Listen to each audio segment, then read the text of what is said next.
The council chamber was the biggest room Samuel had ever seen. It curved in a great arc, filled with hundreds of seats.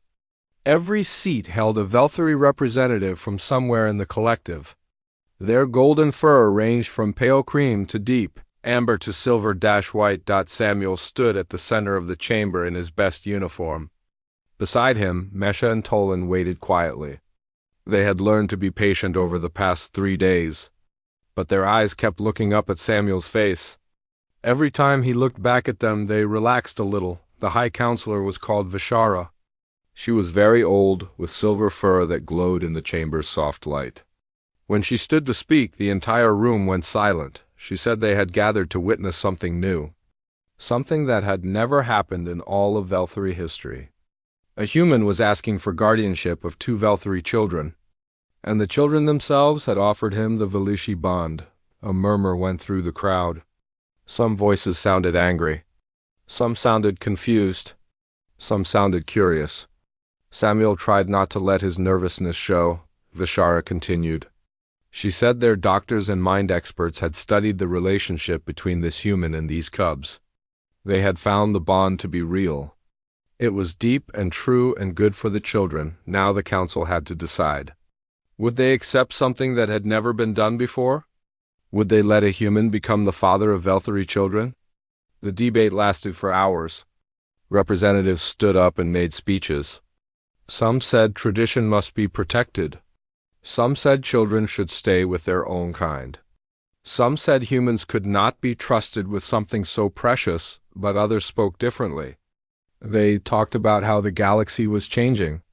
They talked about how walls between species caused more harm than good. They talked about the look on the cubs' faces when they held onto their human protector. Samuel listened to all of it. He kept one hand on each child's shoulder. He wanted them to know he was there. He wanted them to feel safe. Finally, a younger representative named Tereth stood to speak. His voice was strong and clear. He said his colleagues were making this too complicated. The question was simple. What was best for these children? He pointed at Samuel and the cubs. He said he had watched the recordings from the rescue. He had seen a human crawl through mud to save 2 frightened children. He had seen that human hold them through a cold night. He had seen him learn their language and their customs and their ways. These children lost everything, Tereth said. Their parents, their home, their sense of safety. They found someone willing to give all of it back. Are we going to say no because he happens to be a different species? The chamber was quiet after his words. Then High Counselor Vishara spoke again. She asked Samuel if he wanted to say anything before the vote. Samuel had not planned a speech. He did not know what the right words were. But he looked at Mesha and Tolan, and he knew he had to try. He said he was not a diplomat. He was just a naval officer. He did not understand all the politics of what he was asking. But he understood family. He said family was not about species or worlds or anything else. Family was about choosing to care for someone, choosing to put them first, choosing to love them not because you had to, but because you could not imagine doing anything else. These children chose me, he said. When they had every reason to be scared, they looked at me and saw someone worth trusting. I am asking you to honor that trust. His voice grew softer. He said he could not promise to be perfect. He would make mistakes. There were things about Velthary culture. He was still learning and would probably always be learning, but he could promise this: he would never stop trying. He would never stop loving them. And he would spend every day of his life trying to be worthy of the faith they had placed in him. When he finished speaking, the chamber was completely silent. Then Tolan looked up at Samuel and said one word, loud enough for everyone to hear. He said the Velthary word for father. The chamber erupted. Representatives were on their feet, talking excitedly. Some were arguing. Some were wiping their eyes, but Samuel was not paying attention to any of them. He was kneeling down, gathering both children into his arms, tears running down his face. Yeah, he whispered to them. Yeah, I am your father. If you will have me. Mesh pressed her forehead against his chin. We already voted, she said seriously. Tolan and me. You won. Samuel laughed through his tears. He said he was glad he had the important votes. High Counselor Vishara called for order. Slowly, the chamber quieted down, then she spoke the words that changed everything. The Velthari Collective Council had voted. 417 representatives had voted yes. 112 had voted no. The guardianship was approved. From this day forward, Mesha and Tolan would be known as children of House Grey. Their human guardian would have all the rights and duties of a Velthari parent, but there was more. The council was offering Samuel something that had never been offered to any human before. They were offering him honorary Velthari citizenship. They wanted to welcome him into their people. Welcome to the collective, Vishara said. May you and your family know peace and happiness all your days. The applause was like thunder. Samuel stood with his children in his arms, overwhelmed by everything that was happening. Somewhere in the crowd he could see Commander Lycia crying happy tears. Behind her, Admiral Patricia Hayes from the Terran Alliance was cheering, but the best moment came later. After all, the ceremonies were done. After all, the politicians had shaken his hand. After the reporters had taken their pictures and asked their questions, it came in a small cabin on the TSS Wanderer. Samuel's ship. The ship that would now be their home. Mesha and Tolan were exploring their new room with endless energy. They looked at everything. They touched everything. They asked questions about everything. Samuel sat on the small couch and watched them. He was tired but happy. Happier than he had ever been in his life. Tolan climbed up beside him. He had a serious question. He asked if other humans would be scared of them. Like Velthari were sometimes scared of humans. Samuel thought about the question carefully. He said some humans might be nervous at first, but he said they would show those humans that different did not mean scary. They would show them what Mesha and Tolan had shown him, that love did not care about species or worlds. Love just cared about finding the people who belonged to you. You belong to us, Mesha declared, joining them on the couch. We decided that when you came into our hiding place, you smelled like you wanted to help. And also like mud. Samuel laughed. He agreed that he had been very muddy, but warm, Tolan added. The warmest thing in the whole forest. We thought maybe you were a different kind of sun, a different kind of sun. Samuel liked that idea. He pulled both children close. Outside the window, stars moved slowly past as the ship continued its patrol. Somewhere out there, the Velthari and humans were talking about new treaties and new friendships. The whole galaxy was changing because of what had happened on a small moon, but in this little room, none of that mattered. What mattered was the warmth of two small bodies against his sides. What mattered was the sound of their breathing as they fell asleep.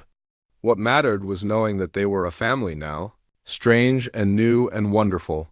Samuel watched the stars and smiled at his sleeping children. Not a different kind of sun, he said quietly. Just a different kind of love. And that has been around since the beginning of everything. The patrol had reported lost cubs. They had been found snoring softly on a human's shoulder, and that was only the beginning. The transfer to the Velthari medical ship was easier than anyone expected. Samuel carried the cubs up the ramp with them still clinging to his chest. They would not let go of him. Every time someone tried to take them, they whimpered and grabbed his jacket tighter. Velthari crew members lined the hallways, staring with wide eyes. They had never seen anything like this. A human carrying Velthari children. Velthari children holding on to a human like he was their only safety in the universe. The ship's chief medical officer was an older Velthari named Keshin. He had silver streaks in his golden fur and kind eyes. He tried to examine the cubs properly, but they refused to leave Samuel's arms. Finally, Keshin gave up and worked around the human, running his scans while the cubs stayed where they wanted to be. When he finished, Keshin looked amazed. He said the cubs were healthier than he expected. Their stress levels were lower than normal, even lower than cubs who had been with their birth parents. The human's presence was actually helping them heal. Commander Leisha had come aboard the medical ship too. She watched everything without speaking. When Keshin finished his report, she stepped forward. She told Samuel that she needed to talk to him alone. Well, not completely alone. The cubs would have to come too. They were not going to let him go anywhere without them. They found a small meeting room. Samuel sat down with the cubs in his lap. They were awake now, looking around with curious eyes. But they kept one paw each on Samuel's jacket, making sure he could not leave. Leisha stood facing him. Her body was straight and formal, like she was about to say something important. She said she had been talking to the Velthary Collective Council. She had told them everything about the rescue, the bonding, all of it. Their response had surprised her. Samuel asked what they said. Leisha took a deep breath. She said the High Council of the Velthary Collective wanted to meet him. In person, they were requesting an official audience with Lieutenant Commander Samuel Gray of the Terran Alliance. Samuel stared at her. He asked if she was serious. Leisha nodded. She said this had never happened before. No human had ever been invited to speak directly to the council. But these two cubs had changed everything. She explained that there were different groups within the Velthary government. Some believed that closer relations with humans would be good for both species. Others believed humans were too dangerous to trust. For years, these groups had argued without either side winning, but now there was evidence that could change minds. A human had saved Velthary children. Velthary children had bonded with a human. This was not politics or theory. This was real. Samuel felt the weight of what she was saying. This was bigger than him, bigger than the cubs. This was about the future of two entire species. He asked what would happen to the children. He had been trying not to think about it, but he knew he could not keep them forever. He was a human naval officer. They were Velthary orphans. They belonged with their own people. Leisha was quiet for a moment.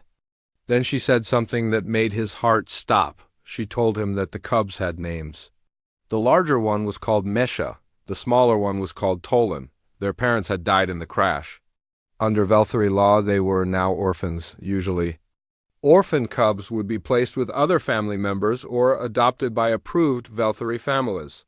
But Misha and Tolan had done something unusual. They had offered Samuel the Velishi bond. Samuel did not know that word. He asked what it meant. Leisha explained that Velishi was one of the most important acts in Velthary culture. It meant claiming someone as family. By pressing their foreheads against Samuel, which they had done that morning, the cubs had officially chosen him as their guardian. Samuel remembered the moment. The larger cub, Masha, touching her forehead to his chin. Tolan doing the same thing right after. He had thought it was just curiosity. He had not known it meant something so important, Leisha continued. Under normal circumstances, Velishi could only happen between Velthary. No one had ever imagined it could happen with an alien. But it had happened. And now the council had to decide what to do about it. She said the council was giving Samuel a choice. He could refuse the bond.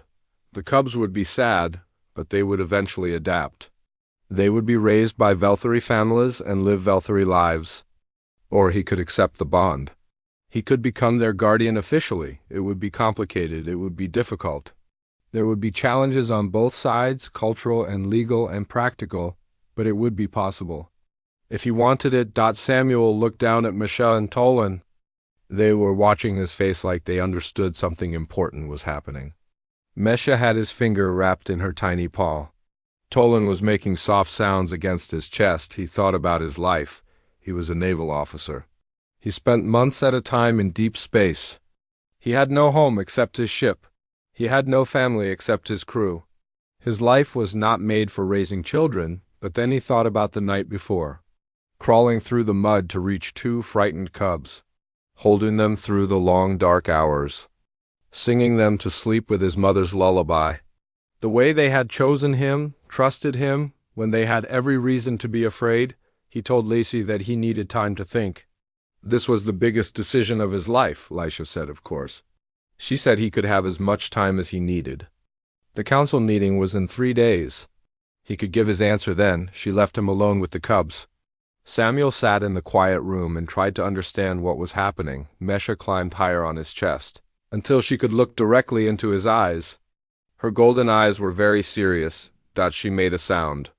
It was not quite a word, but it was close.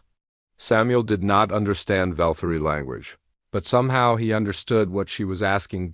She was asking if he was going to stay. Samuel did not know the answer, but he pulled her close and held her tight. He held Tolan too. Both of them snuggled against him with complete trust. 3 days. He had 3 days to decide the rest of his life. He spent those days learning everything he could about Velthari culture. Dr. Price helped him study. Commander Leisha answered his endless questions. The crew of both ships watched with interest as the human officer tried to understand an alien world. He learned about Velthari food and what cubs could eat. He learned about their sleep cycles and how they liked to nest together for warmth. He learned words in their language, simple things like hello and goodbye and I am here. The cubs learned things too. They learned that Samuel's heartbeat sounded different from a Velthari heartbeat, but they liked it anyway. They learned that his skin was warmer than Velthari skin, which they loved. They learned that when he hummed that strange alien song, they felt safe. On the second day, Tolan spoke his first word to Samuel. It was a Velthari word that meant father. Samuel cried when he heard it. He did not try to hide the tears. That night he made his decision. He knew what he was going to tell the council. He was going to say yes. He was going to be their father. No matter how hard it was, no matter what challenges came. These children had chosen him, and he was choosing them right back. When he told Commander Leisa his decision, she smiled. It was a real smile, warm and genuine. She said she had known what he would decide. She had known since the moment he crawled through the mud to save 2 cubs he had never met. Humans, she said, were full of surprises. Good surprises. Samuel held his children close and waited for the council meeting. He did not know what the future would bring, but he knew one thing for certain: he was not alone anymore. And neither were they. The shuttle's heating system was working as hard as it could, but it was still not enough. Samuel sat on the floor with his back against the wall. Both cubs were still pressed against his chest. Dr. Price had wrapped all 3 of them in thermal blankets, but the children did not seem to care about the blankets. They only wanted his warmth. Every few minutes, Dr. Price checked her scanner. She told everyone that the cubs were getting better. Their body temperatures were rising slowly. Their hearts were beating normally again. They were coming out of the early stages of torpor. Commander Lichet sat across from Samuel. She had been watching him for hours without saying much. Her face showed a mix of feelings: relief, confusion, and something that looked like wonder. Finally, she spoke. She said she did not understand what had happened. Everything the Velthari knew about human-alien relations said that the cubs should be terrified of Samuel. Adult Velthari were nervous around humans. But these children were acting like Samuel was their parent. Maria called from the cockpit. The storm had gotten worse again. They were stuck on the moon until morning. No one could fly safely in this weather. Samuel felt the cubs stir at the sound of a new voice. He automatically started stroking the soft fur on their backs. They settled down immediately. One of them made that purring sound again. Lisa asked what the purring sound meant. She had never heard anything like it before. Lisha's ears moved forward. She explained that the sound was called Velshani. The closest meaning was safe song. Cubs only made that sound when they were with trusted family members. She had never heard of cubs making it with a stranger. She had never imagined they would make it with an alien. Daniel smiled from his spot against the opposite wall. He said that kids were kids, no matter what species they came from. When children were scared and cold and someone showed them kindness, they responded to that kindness. It was simple. Lisha did not look convinced. She said that humans had a reputation among the other species in the galaxy. People saw humans as aggressive and unpredictable. People saw humans as dangerous. Samuel nodded. He admitted that was fair. Humans could be all those things, but here you are, Lisha said, covered in mud, giving up your own comfort to keep 2 children warm.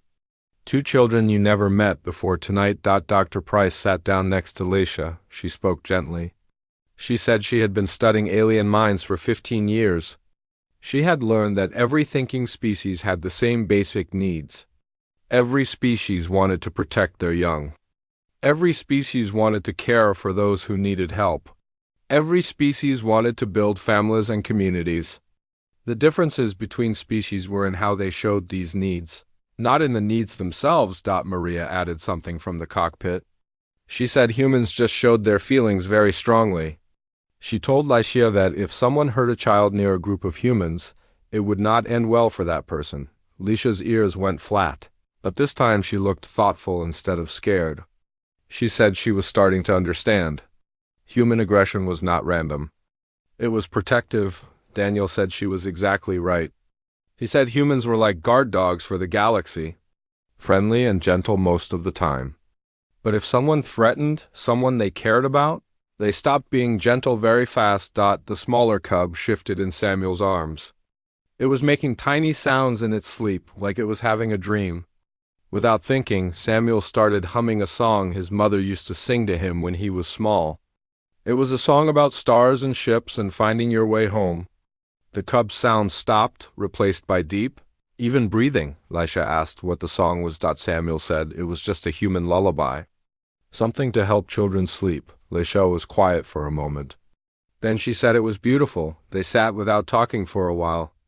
Outside, the storm howled. Inside, two small lives breathed softly against Samuel's chest. The moment felt strangely peaceful. Then Lycia spoke again. Her voice was serious. She said she had to report everything that had happened to her leaders.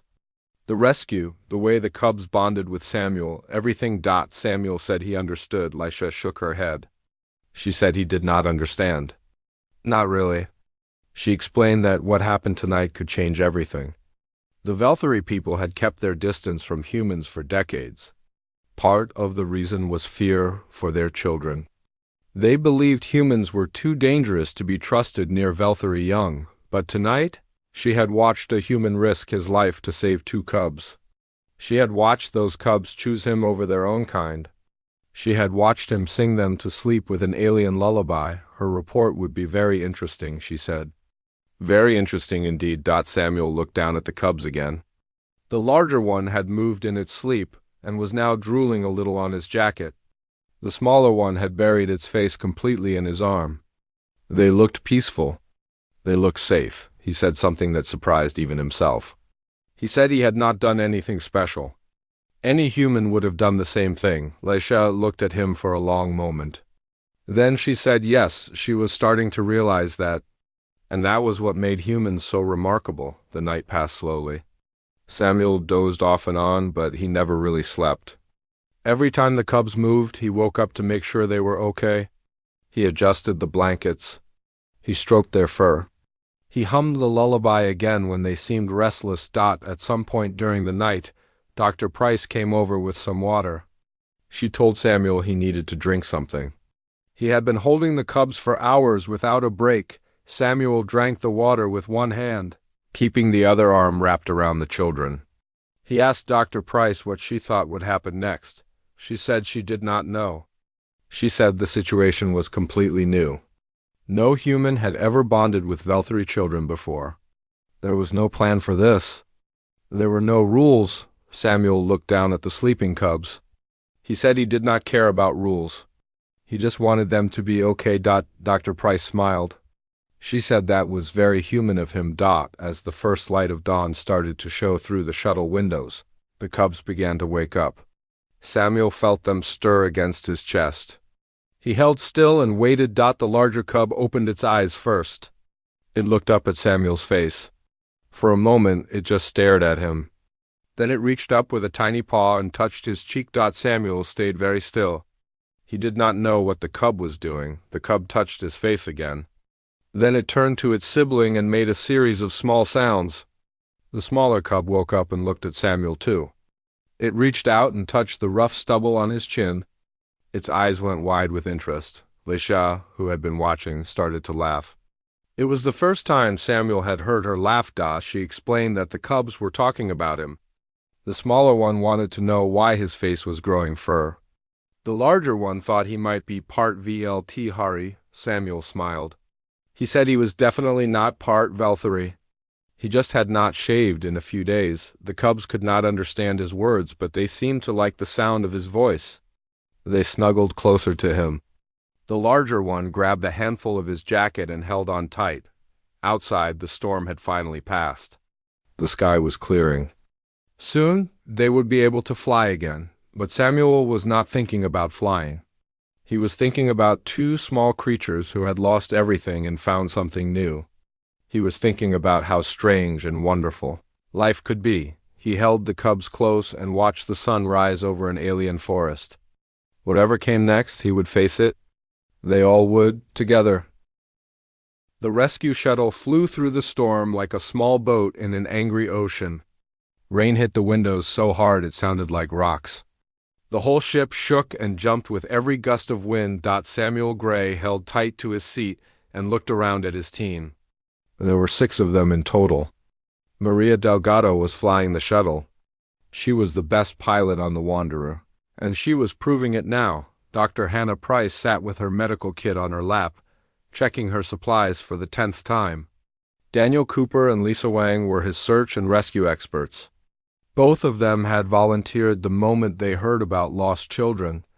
And then there was Commander Leisha. The Velthary officer sat across from Samuel, her golden fur wet with sweat.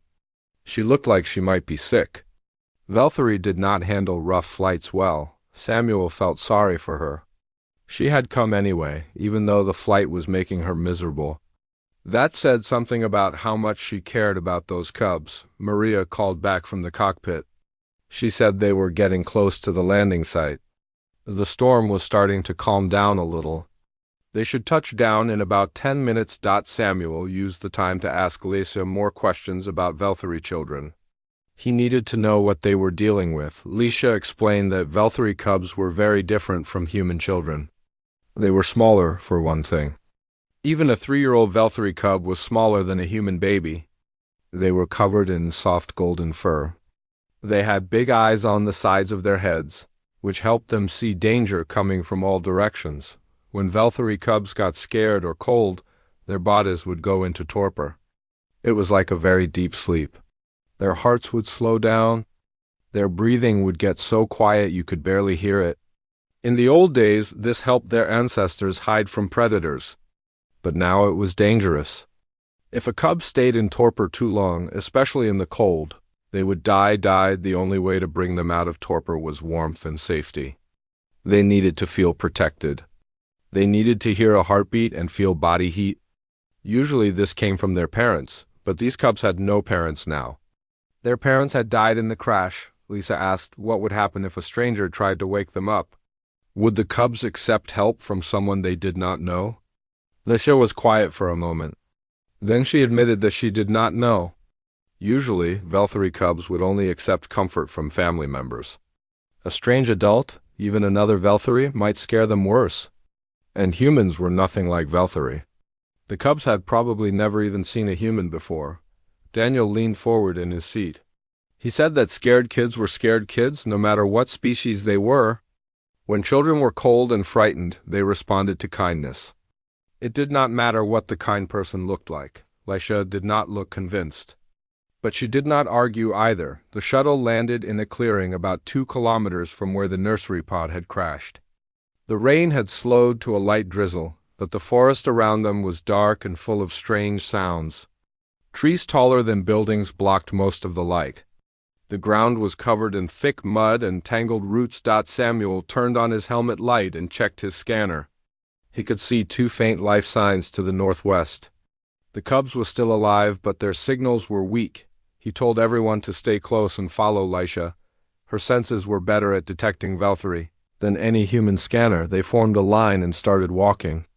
Leisha went first, her nose twitching as she tried to catch the scent of the cubs. Samuel walked beside her. Dr. Price stayed close behind them with her medical gear. Daniel and Lisa guarded the sides, watching for any dangers in the dark forest. The walk was hard. The ground was slippery and uneven. Strange creatures made noises in the darkness. Twice, Samuel had to catch Leisha when she tripped on hidden roots. Each time she looked at him with surprise. She had not expected a human to help her. After about an hour, Leisha stopped suddenly. She dropped to her knees beside a huge fallen tree. She could smell them, she said. They were very close. Samuel knelt beside her and shone his light into the gap under the tree trunk. At first, he saw nothing but mud and shadows. Then he saw the eyes. 2 pairs of huge golden eyes reflected his light back at him. They were the biggest eyes he had ever seen, filled with terror. Behind those eyes he could just make out two small shapes huddled together in the darkness. They were so small, smaller than he had expected, smaller than any human baby he had ever seen. One of them, the slightly larger one, opened its mouth and showed tiny teeth. It was trying to look scary. It was trying to protect its sibling. But it was so small and so frightened that Samuel felt his heart break. Lisha reached toward them, making soft sounds in the Velthari language, but the cubs flinched away from her. They pressed themselves deeper into the gap, trying to get away. Even their own kind scared them. They were too far into fear, too close to torpor. They did not trust anyone anymore. Samuel made a decision. He asked Lisha to let him try. She stared at him like he was crazy. A human approach Velthari cubs? They would be terrified, but Samuel pointed out that they were already terrified. They were scared of everything. Maybe something completely different would catch them off guard. Maybe they were too tired to be scared of one more thing. Lisha did not look happy, but she moved aside. What choice did they have? Samuel turned off his helmet light. He took off his gloves. Then, very slowly, he lay down in the mud on his stomach. He did not care that the mud was cold and wet. He did not care that his uniform was getting ruined. He only cared about those two small creatures hiding in the dark. He started to crawl forward, making himself as small and flat as possible. He moved like he had all the time in the world, even though the clock in his head was screaming that they were running out of time. When he was close enough to touch them, he stopped. He could see them clearly now. Their fur was pale gold, but it was wet and dirty and matted. They were shivering so hard that the mud around them was shaking. Samuel started to talk. He kept his voice low and soft like he was telling a bedtime story. He told them that he knew he looked scary. He told them that he knew everything had been bad today, but he was not going to hurt them. He was going to help them get warm and safe. They could not understand his words. He knew that, but he kept talking anyway. The sound of a calm voice was what mattered, not the words. He put his hand on the ground near them, palm up. Not touching? Just there. Just offering. The smaller cub moved first. It crept forward, its tiny nose twitching. It smelled his hand. Then very carefully it pressed its face against his palm. Samuel felt the cold wetness of its fur. He felt the tiny flutter of its heartbeat. He stayed perfectly still. The cub crawled closer. It pressed its whole body against his hand, soaking up his warmth. Its eyes closed. It made a small sound, something between a cry and a purr. The larger cub watched. It waited, then it decided that anything good enough for its sibling was good enough for it. It scrambled over and pushed against Samuel's arm. Very, very slowly, Samuel gathered them both against his chest. They clung to him like he was the last warm thing in the universe. Their tiny paws grabbed at his jacket. Their faces pressed against his neck, right over his heartbeat. He crawled backward out of the gap, holding them close. When he finally stood up, covered in mud from head to toe, he found Commander Lisha staring at him with tears running down her face. They went to you, she whispered. They chose you. Samuel looked down at the cubs. They had stopped shivering. Their eyes were closed. Their breathing was steadying. They were not in torpor anymore. They were just sleeping, real sleep, safe sleep. He held them tighter and said they needed to get back to the shuttle. They needed to keep them warm. As they walked back through the dark forest, Samuel felt the cubs snuggle closer against him. One of them made that purring sound again, soft and content. He did not know what was going to happen next. He did not know what this meant for him or for them or for the relationship between humans and Velthari, but right now, in this moment, 2 lost children had found safety, and that was enough. The Velthari patrol ship dropped out of hyperspace with alarms ringing everywhere. Commander Lisha ran to her console and looked at the data on the screen. Her golden fur stood up as she read the bad news. A colony transport ship called the Gentle Morning had crashed on a small moon. The moon was called Kestris 7, and nobody lived there. It was a wild place with thick forests and dangerous storms. Tafin, her second officer, came to stand beside her. His voice was shaking when he spoke. He told her that most of the adults from the crashed ship were alive. Rescue teams were already going to help them. But there was a bigger problem. The nursery pod had broken away from the main ship during the crash. It had landed somewhere in the northern forest, far from everything else. 2 young cubs were inside. Their life signs were weak and getting weaker. Laishe felt her heart drop. 2 children, alone in a strange forest with no adults to help them. Valkyrie cubs were not strong creatures. They got cold easily. They got scared easily. When they got too scared or too cold, their bodies would shut down to protect them. It was called torpor, and it was very dangerous. In torpor, a cub's heart would slow down until it almost stopped. If someone did not find them and warm them up, their hearts would stop completely. They would die. She asked Taufin how long they had before the moon's night came. Night on Kestra 7 was very cold, cold enough to kill. 6 hours, Taufin told her. They had 6 hours to find 2 small children in a huge forest. Leisha made her decision fast. She told Taufin to send a message to all nearby Valkyrie ships. She also told him to get her shuttle ready. She was going down to the moon herself. Taufin tried to stop her. He said the storms on the moon were very bad. The shuttle might not survive, but Lisa did not care. Those were Valkyrie children down there. She would not let them die alone. As she walked to the shuttle bay, her communicator made a sound. Someone was calling her. She looked at the signal and stopped walking. It was a human ship. Humans. Leisha did not know much about them, but she knew the stories. Everyone in the galaxy knew the stories. Humans were dangerous. They had forward-facing eyes like predators. They had visible teeth. They were big and strong and sometimes violent. The Valkyrie people had always kept their distance from humans. It seemed safer that way. The human ship was called the TSS Wanderer. The person calling was Lieutenant Commander Samuel Gray. His voice was warm and friendly, but Letitia stayed careful. She did not trust humans. Samuel told her that his ship had seen the crash. He said the humans wanted to help. They had doctors on board.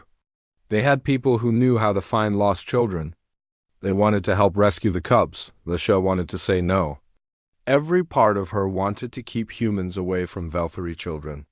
But she looked at the clock. 5 hours and 40 minutes now. The storms were getting worse. Her own shuttle might not make it. Human technology was famous for working in bad conditions. Human ships could fly through storms that would destroy Valkyrie vessels. Human people could survive in places that would kill most other species. She needed their help. She hated it, but she needed it. Leisha told Samuel that she would accept his offer, but she had one condition. She would go with any team that went near the children. The cubs would be terrified of strange aliens. They needed to see a Valkyrie face. Samuel agreed right away. He said his people understood. He said some of his crew members were parents themselves. They knew how to be gentle with frightened children. Parents. The word made Leisha think. She had heard other stories about humans too. Stories about how they protected their young with fierce love. Stories about how they would fight anything that threatened a child. Any child, not just their own. She had always thought those stories were lies. Humans were predators. How could predators be gentle with children? But those cubs were dying with every minute she wasted. She did not have time to worry about stories. Leisha agreed to meet Samuel's team at the landing site.